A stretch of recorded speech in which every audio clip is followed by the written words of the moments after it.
திருக்கோவையார் முழுமையாக நாம் விண்ணப்பம் செய்ய வேண்டியிருக்கிறது. அதற்கு முன்பாக திருவாசகத்திலிருந்து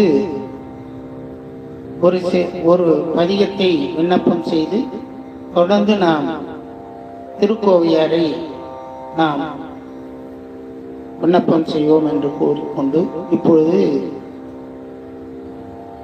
40வது பதிகம் குலாப்பத்து என்று சொல்லக்கூடிய பதிகம். இந்த குலாப்பத்திலே மாணிக்கவாசக பெருமான் இந்த சிவ அனுபவத்தினையும் இந்த உலக அனுபவத்தையும் ஒப்பிட்டு இது நம்மை சேருவதும் நீங்குவதுமாக இருக்கக்கூடிய இந்த ஒரு நிலையிலே குலாப்பத்து என்ற தலைப்பிலே விண்ணப்பம் செய்கிறார்.